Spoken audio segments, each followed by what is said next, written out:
Thank you very much, everybody. It's a great honor to have President Ferdinand Marcos Jr. of the Philippines, a great family legacy, and highly respected in this country. I know that because I have many friends in the Philippines, and there's great respect, or I couldn't say it, so congratulations. We're going to be talking about trade. We're going to be talking about war and peace. They're a very important nation militarily, and we've had some great drills lately. We're back with them. I think I can say that the last administration was not getting along with them too well. They didn't get along with anybody. They didn't know. Honestly, they didn't know what they were doing. But we have some fantastic military relationships with the Philippines, and that's been reinstituted. And Pete, I would say that you couldn't be happier, right, with the relationship. Great partners. So I just want to say it's an honor to have you. We're going to talk about trade today, and we're very close to finishing a trade deal, big trade deal actually. And we do a lot of business with you. It's a lot of income coming in for both groups. But I was surprised to see the kind of numbers. They're very big, and they're going to get bigger under what we're doing and what we're proposing. And I just want to thank you for being with us. It's a great honor. You and your representative. It's really a great honor. We have a big announcement. AstraZeneca, the big drug company, is going to spend $50 billion, just announced $50 billion in the United States in order to build various places all over the country, big manufacturing plants, pharmaceutical plants all over the country. So that's an honor. And he said they did that because of the election and because of the fact that the tariffs are placed. So they're building their facilities in New York. $50 billion, that's a big investment. And it's going to be a very good investment. I have no doubt about it. So thank you to AstraZeneca. And with that, I'd like to have you say a few words, please. Thank you very much, Mr. President. Of course, we're all very happy to be here to once again reaffirm the very strong ties between the Philippines and the United States, ties that go back over 100 years. And considering the context in which we live these days, especially in my part of the world, this has evolved into as important a relationship as is possible to have. We must remember that the United States is our only treaty partner in the Philippines, and that has stood us in good stead over the years, certainly through the Second World War, and the cultural memory of all Filipinos, down to even the school children, is that our strongest, closest, most reliable ally has always been the United States. That is something that we value, that we are grateful for, and that we will continue to foster as we go on. With the leadership of President Trump, I am very confident that we will be able to achieve that. I think it is worthwhile to remember that it was President Trump who, in his first term, characterized the relationship between the Philippines and the United States as ironclad. And that has been necessarily the case since that time that you made that statement, sir. And it is something that the Philippines will always hold close to its heart. Thank you once again, and we are honored, and it is our great pleasure to be here and to visit with the President of the United States. Thank you, sir. It's my great honor. Any questions? Mr. President, Yeah, please go ahead. Mr. President, do you think that Fed Chair Jerome Powell should resign? I think he's doing a bad job, but he's going to be out pretty soon anyway. In eight months, he'll be out. But I call him too late. He's too late all the time. He should have lowered interest rates many times. Europe lowered their rate 10 times. We lowered ours none. And it's causing a problem for people that want to buy a home. Look, our economy is so strong now, we're blowing through everything. We're setting records. You know that, you see that. And whether it's the Philippines or anyone else, we're setting records at levels that nobody's ever seen before. But you know what? People aren't able to buy a house because this guy is a numbskull. He keeps the rates too high, and probably doing it for political reasons. The only time I remember him cutting rates, I mean, he cut the rates just before the election to try and help Kamala or whoever he was trying to help. He probably didn't know. And he's building a building. He's $2.7 billion. They have a $900 million overrun. What is that? And that was given by Biden. That was another Biden deal. And this guy's building this building that's severely overrun. And what does he need the building for? Why does he need space for more people? So they did a big study the other day, and they called all of the great intellects and the great economists and all of the great everything. And it was 71, and only 2 got it right. Me and another gentleman that happens to be very smart. 69 people got it wrong, and the Fed got it wrong, more wrong than anybody.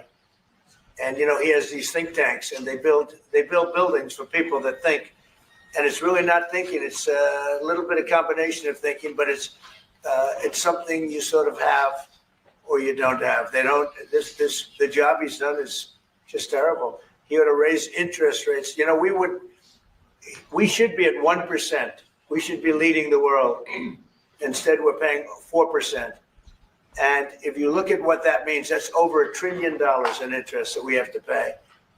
That with the striking of a pen, we would be saving more than $1 trillion. Is that right, Scott? Yes, Do you have sir. anything to say about it? Yes, sir. I called yesterday and this morning for the Fed to do a big internal investigation to understand not their monetary policy, but everything else. The Fed has had big mission creep, and that's where a lot of the spending's going. That's why they're building these new or refurbishing these buildings. And I think they got to stay in their lane. And I think that based on the way they cut rates last fall, they should be cutting rates now. It's inconceivable. I know the Fed very well, that they can be spending $2.7 billion to build a building. They don't do anything. It's the greatest job. You show up one day, a half a day, you make a little speech, the economy's doing well, the economy's not doing well, we're going to raise interest. And he's got it wrong. That's why I call him too late, T-O-O, too late. And it's really too bad. But it is affecting people that want to buy houses, and that shouldn't happen. And Mr. President, And you know, he should lower them. Those rates should be 3 points lower. That's what they should be, 3 points lower, maybe more than that. Mr. President, I would like to ask both of you Yes. one question. Mr. President Marcos, next year, Philippines is going to be the rotating chair of ASEAN. I wonder, how do you plan to balance your relationship between the United States and China? And for President Trump, Kremlin yesterday said if you are going to Beijing in September, they wouldn't rule out a meeting between you and President Putin. Is such a meeting possible? And how soon do you plan to visit China? Well, we have a lot of meetings possible. President Xi has invited me to China, and we'll probably be doing that in the not too distant future, a little bit out, but not too distant. And I've been invited by a lot of people, and we'll make those decisions pretty soon. Please. Well, as you say, we are chairing ASEAN for 2026. There is no need, in a sense, to balance, as you characterize as, to balance our relationship between the United States and China, simply because our foreign policy is an independent one, and we are essentially concerned with the defense of our territory and the exercise of our sovereign rights. Now, whether we do this not alone, we need to do this with our partners. And again, our strongest partner has always been the United States.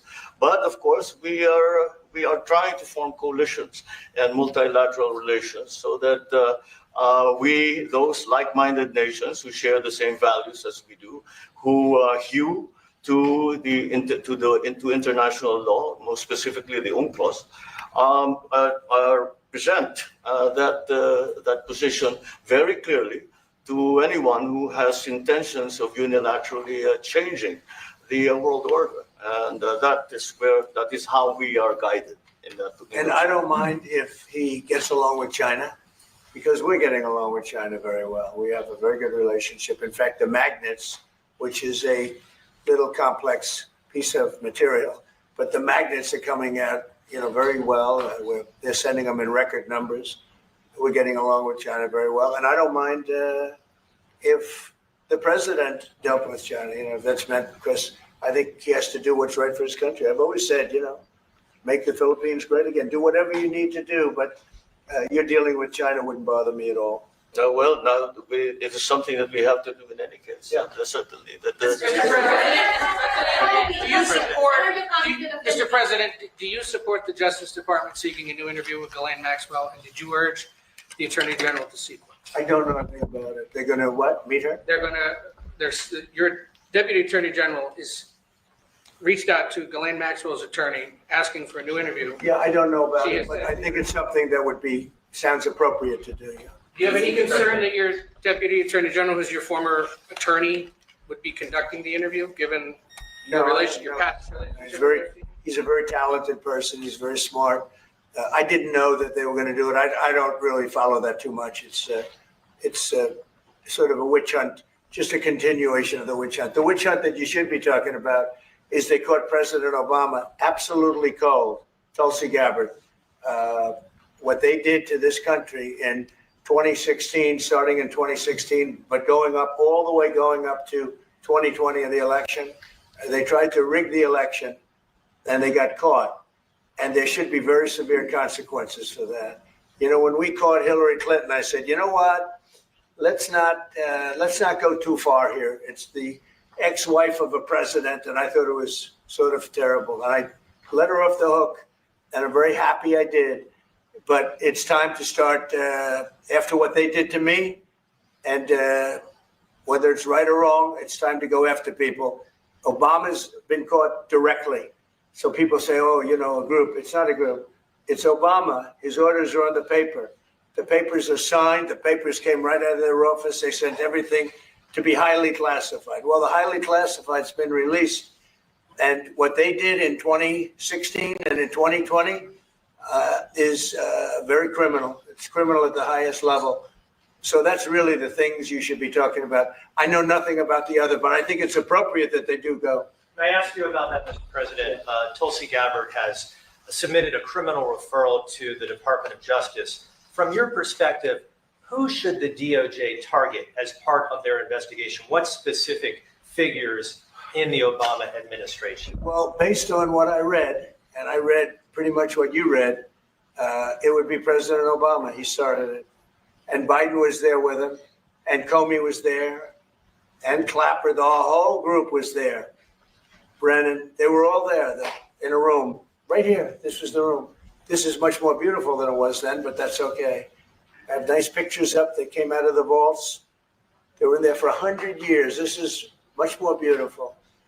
We have the Declaration of Independence now in the room, which wasn't here. I guess people didn't feel too good about putting it here, but I do. But you know what? If you look at those papers, they have them stone cold, and it was President Obama. It wasn't lots of people all over the place. It was them too. But the leader of the gang was President Obama, Barack Hussein Obama. Have you heard of him? And except for the fact that he gets shielded by the press for his entire life, that's the one look, he's guilty. It's not a question. I like to say, let's give it time. It's there. He's guilty. This was treason. This was every word you can think of. They tried to steal the election. They tried to obfuscate the election. They did things that nobody's ever even imagined, even in other countries. You've seen some pretty rough countries. This man has seen some pretty rough countries, but you've never seen anything like it. And we have all of the documents. And from what Tulsi told me, she's got thousands of additional documents coming. So President Obama, it was his concept, his idea, but he also got it from crooked Hillary Clinton. Crooked is a $3 bill. Hillary Clinton and her group, the Democrats, spent $12 million to Christopher Steele to write up a report that was a total fake report. Took 2 years to figure that out, but it came out that it was a total fake report. It was made up fiction. And they used that. Now, the one thing they weren't able to do was and probably the only thing I respect about the press in years is the press refused to write it before the election. They refused to put it in. The Steele report was a disaster. all lies, all fabrication, all admitted, and admitted fraud. She paid $12 million and the Democrats for that report to a wise guy named Christopher Steele. He wrote a phony report, and they wanted to get that report in before the election. And I'll tell you what, I talk about all the time, the fake news, how bad it is. But in this case, they wouldn't do it. They saw it, they read it, and they said, we don't believe it. And it was only after, substantially, like a month and a half after the election, that it got printed, and it was a big wisp. It was just like a bang of nothing, because the election had ended. If that report had gotten published by the New York Times or somebody, and I respect the Times for maybe only this, because they're crooked as you can be. They're a terrible paper, a crooked, corrupt paper. But for this one moment, they said, this is bullshit, we can't put this in. And neither could any other paper. Wall Street Journal's a lousy paper, very, very dishonest paper. As you see, I'm suing them for a lot of money because they do things very badly. It's got a nice name, but it's really, in my opinion, it's a terrible paper. And it can be corrupt. But just so you know, they didn't take the Steele report. It was the dossier. Remember the famous dossier? I called it the fake news dossier. The news wouldn't publish it. And I'm amazed. They had 2.5 months. It was finished. 2.5 months. That was supposed to be what was going to happen. And it got published a couple of months after the election. And frankly, nobody cared too much about it. But that was a big thing. No, we caught Hillary Clinton. We caught Barack Hussein Obama. They're the ones. And then you have many, many people under them. Susan Rice. They're all there. The names are all there. And I guess they figured they're going to put this in classified information and nobody will ever see it again. But it doesn't work that way. And it's the most unbelievable thing I think I've ever read. So you ought to take a look at that and stop talking about nonsense, because this is big stuff. Never has a thing like this happened in the history of our country. And by the way, it morphed into the 2020 race. And the 2020 race was rigged, and it was a rigged election. And because it was rigged, we have millions of people in our country. We had inflation. We solved the inflation problem. But millions and millions of people came into our country because of that. And people that shouldn't have been, people from gangs and from jails and from mental institutions, people that we don't want in our country, people that we're getting out, dangerous people. 11,888 murderers, many of them 50%, more than 50%, murdered more than one person. I hate to say this with such a distinguished guest, but you know, they asked me a question. I got to answer the question. No, Barack Hussein Obama is the ringleader. Hillary Clinton was right there with him, and so was Sleepy Joe Biden, and so were the rest of them. Comey, Clapper, the whole group. And they tried to rig an election, and they got caught. And then they did rig the election in 2020. And then because I knew I won that election by a lot, I did it a third time, and I won in a landslide. Every swing state won the popular vote. But I won that all the same way in 2020. And look at the damage that was caused. How crucial is the ammunition hub, and how crucial is the ammunition hub that the U.S. plans to build in Subic and the Luzon corridor, considering that these will be built in areas that hosts strategic ports as well as military air bases? Is that good ammunition? Yes, the U.S. House Congressional Committee on Appropriations approved the budget. What's very important. Otherwise, we wouldn't have approved it. Sorry. Yeah, it's very important. Otherwise, we wouldn't. We need ammunition. We're going to end up in a few months, we'll have more ammunition than any country has ever had. We're going to have more missiles than any country has ever had. We're going to have all the speedy missiles. We'll have the speedy ones, the slow ones, the accurate ones, the ones that are slightly less accurate. We have everything. But we will have more ammunition than any country has ever had. It's very important to me. And how Go ahead, please, Red. Sir, when you say that you're close to making a trade deal, what gaps remain? And for President Marcos, sir, I was just wondering, do you not think that perhaps the Philippines hosting U.S.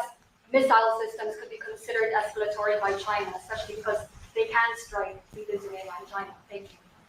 Well, it's an honor to be with this gentleman. You know, I've known him, and I've known his family, actually, but I've known him. And I assume you're from the Philippines? Are you from the Philippines? Yes, sir. That's good. You're very lucky to be from the Philippines. It's a great place. But we're going to have a very good relationship. I mean, I know you had some problems with another president, and it was not your fault. It was the president's fault. And the country was maybe tilting toward China, but we untilted it very, very quickly. But you had a country that was tilting toward China for a period of time. And I just don't think that would have been good for you. You can deal with China. You should deal with China. But when I got elected, everything changed, and they came right back to us. President Trump. My question to President Marcos, sorry. Say it again. Yeah, Brian, go ahead. Oh, Mr. President, I just wanted to piggyback off. Sorry, I have a question to President Marcos. I'll let you Yes, answer yes. first. I'm sorry, what was the question again? It was about whether having U.S. missiles hosted in the Philippines could be considered escalatory by China. All of what we consider part of the modernization of the Philippine military is really as a response to the circumstances that surround the situation around the South China Sea, and now what we used to refer to as Asia Pacific, which we have expanded now to the Indo-Pacific. And if we would certainly, like in any kind of military spending, we would wish that it wasn't necessary, but it is. And so that is what we are doing. And as an adjunct to the question about the ammunition production, this is actually the United States is assisting the Philippines in what we call our self-reliance defense program, which is to allow us to be self-reliant and to be able to stand our own 2 feet, whatever the circumstances that occur in the future. And the reason that we have encouraged more interaction with the United States is because it is necessary. And it is not just with the United States. It is with all our neighboring countries, and even countries as far afield as the Scandinavian countries, the EU. And so this is an ongoing process. And again, I will stress the point that we do this because we feel it is necessary. Don't forget, just as tantamount to what you're asking, the Philippines were loaded up with ISIS and a lot of terrorists, and they were at a very, very dangerous point. And during my administration, we went in and we wiped them out, working with the Philippines, but we wiped them out. But if we didn't go in, I don't know what would have happened. I don't know who would be your president right now. But we spent a lot of time and a lot of talent on going into the Philippines and wiping out terrorists. They had a tremendous problem during my administration, and we cleaned it up. We got them out, and now you really have a good, solid country again. I believe so. Yes. How can you Mr. President, I want to follow up on the housing question. Yeah. We've got no tax on tips, no tax on overtime, no tax on Social Security. How important is it we have no tax on home sales, capital gains, to unleash the housing market in this country? Well, we're thinking about that, but would also unleash it just by lowering the interest rates. If the Fed would lower the rates, we wouldn't even have to do that. But we are thinking about no tax on capital gains on houses. And very impressed that you asked that question, because nobody knew that. Well, How did you find that out? That's very. I wonder why I'm very close. There's a leaker. There's a leaker. I've also got a question. I find it a very interesting world that we know more about two people at a Coldplay concert just hours after that viral video than we know of Thomas Crooks 1 year after attempting to assassinate you. What is holding back the investigation on Thomas Crooks? Well, they've reported to me and they've told me things, and they really say they haven't found anything that was abnormal. I would say this: the Secret Service was very brave, because they were right there and they jumped on me. They made a mistake. They should have had somebody on that roof, and they should have had communication with the local police, who also, they did a very good job, but they made some mistakes, and we have a whole different group of people now. I don't think anything can happen, but I think we have the best people anywhere in the world right now, and I think they've learned. And they went into him very, in great detail. They gave me the whole thing, and what can I do? They say that it was just a nut job that was looking to do this. And I spoke with the FBI, the new FBI. I spoke to the FBI, who was the old FBI. I wouldn't have believed a thing they said, because the old FBI under Comey was crooked as hell. He was one of the most crooked. Everybody should read the Horowitz report. Unfortunately, Bill Barr didn't use it. But the Horowitz report, not appointed by me, it was a report on Comey and the FBI. It is one of the worst shots at a human being I think I've ever seen. In fact, the New York Times did an editorial that was one of the worst editorials I've ever seen about anybody. That was about Comey. You ought to go back and get, and Barr didn't use it because he didn't have the guts to use it, or something happened. I don't know. Too bad. He went to Mr. Durham. Instead of doing the Durham, all they had to use is the Horowitz report. And I always felt badly for Horowitz, frankly, because he's a Democrat, I guess. He was appointed by a Democrat. But that report has gotten lost, and it shouldn't be lost. You should all go back. It should be mandatory reading. Go back and read the Horowitz report on Comey and his cronies. And you'll see exactly, we're going to add that to all the stuff that we found. It just confirms it. But what we found is even more so. Now, we found absolute, this isn't like evidence, this is like proof, irrefutable proof that Obama was seditious, that Obama was trying to lead a coup, and was with Hillary Clinton, with all these other people, but Obama headed it up. And, you know, I get a kick when I hear everyone talks about people I never even heard of. It was this one. No, it was Obama. He headed it up. And it says so right in the papers. Got everything. Got everything. This is the biggest scandal in the history of our country. And it really goes on to even the auto pen, because it all relates to the same thing. It all started the same sick minds. You have an auto pen, which is a tremendous, well, we don't have a president. We have an auto pen that signs everything. I'll bet you sign everything. You don't have auto pens. Everybody, who doesn't sign? You're the president of a country. But it's all that whole thing leading right up to the end of it is the auto pen. And the auto pen was used by people, and Biden knew nothing about it. Biden knew nothing about it. They were signing documents that he knew nothing about. As an example, they released the Unselect Committee of Liability. The Unselect Committee spent 2 years grilling everybody, and then they destroyed all the evidence. You know why? Because the evidence made them guilty. And he gave them all a pardon. The Cheney, all the scum that was on the Unselect Committee, Cryan, Adam Kinzinger, and Democrats. And he gave them a pardon. Do you have something else? Go ahead. I was just going to add one more thing on Adam Schiff. Director Pulte reports that Adam Schiff claims he lived in a one-bedroom apartment. Now, how does a family of four, and you're a developer, very successful developer, how does a family of four live in a one-bedroom apartment? No, it looks like Adam Schiff really did a bad thing. They have him. Now, let's see what happens. It's not up to me. It's not up to, I stay out of it purposely. But it's mortgage loan fraud. It's a big deal. He defrauded banks and insurance companies and the federal government. But it's very simple. It's mortgage loan fraud. And you're right. It's a lot of people to live in a one-bedroom apartment, right? But he put it down. But he has a lot of other things far worse than that. So, no, Adam Schiff, they have him 100% on mortgage fraud. Now, if there's anybody else in this room except you would have no problem. But anybody else in this room, you'd have a problem. I'd have a problem. Yeah, please. So there was a hearing yesterday in the Harvard case. Would you allow Harvard to get their federal dollars back as a part of any agreement with the administration? No, I'm not giving. Harvard's been given $7 billion. Can you believe it? By the Fed, $7 billion, and we want money to go to all universities, not Harvard. Harvard got more than anybody else. They have $52 billion. They get huge tax incentives and tax breaks on that $52 billion. But they have $52 billion, and they got $7 billion over a short period of time. And we have a very hostile judge appointed by Barack Hussein Obama, a very, very hostile judge who knows exactly right from wrong. But, you know, we expect to win it on appeal. She hasn't given a decision yet, but she's very hostile. And she was put by Barack Hussein Obama.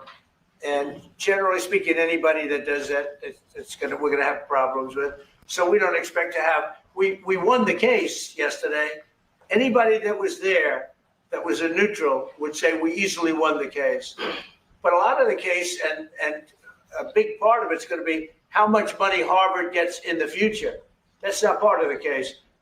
And they're not going to get very much. Mr. President, where are we in terms of negotiating about the reciprocal tariff? How far are we? With who? from- With the Philippines. Yes, sir. How far? Are you we from the Philippines? Yes, sir. I'm Good. from the Philippines. How far are we from achieving a Well, free it's tough. trade He's a very tough negotiator. So far, we're not there because he's negotiating too tough. In fact, I used to like him better than I do now. He's too tough. But we'll probably agree to something. But he's strong, a strong negotiator. He loves your country. Mr. President, When are you coming to No, the no, Philippines, please. sir?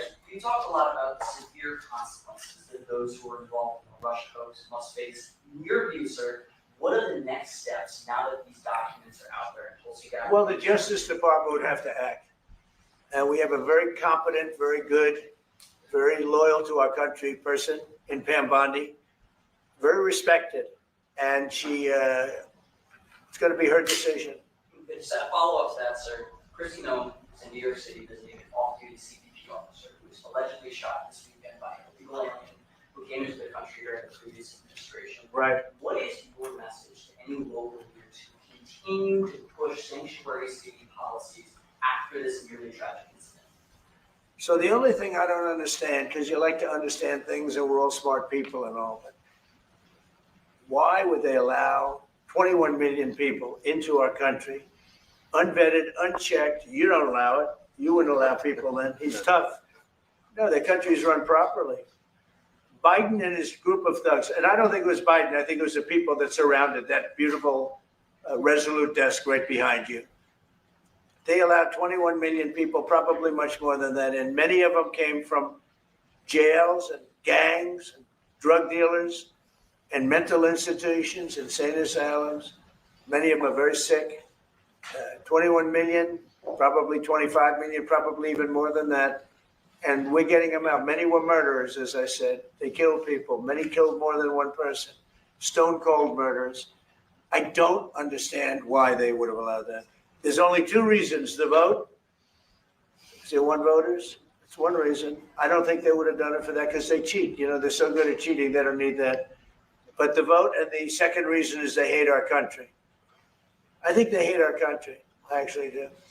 And it's the biggest problem. I mean, much of our time is spent with, you know, we have the strongest border anywhere in the world now. Maybe even stronger than your border, if you can believe it. We have no people came in last month, zero, which is pretty amazing. I'm not even sure I can believe that. But liberals are the ones that do that calculation. So, but we had no people come in. A year ago, we had hundreds of thousands of people come in. Hundreds of thousands of people. And they flowed in. And if it wasn't for the election, it would have been millions of people came in last year. So millions of people prior to election time, they allowed millions and millions of people to come into our, I mean, you saw it. It opened the gates. If you took an Alabama LSU football game that holds 128,000 people, I was there, 128,000 people, and I liked them and they liked me. But if you took that and doubled it, that's what used to flow into our country on a daily basis. It's not even believable. And we're getting them out, and we're starting with the worst ones. And we had a man shot yesterday, a police officer who was a great gentleman, shot right here in the throat. Probably won't be able to speak again. But he was brave, and he shot the other guy, and they ended up getting him. And you saw the scene where his friend took him to a hospital and dumped him down on the sidewalk. The whole thing was crazy. But why would anybody do to our country what these Democrats have done? And honestly, we can never forget it. We can never forget it. What they have done, the damage that they've done to America is very, very sad. Thank you very much, everybody. Thank you, Fred. Thank you, Fred, for heading out right this way.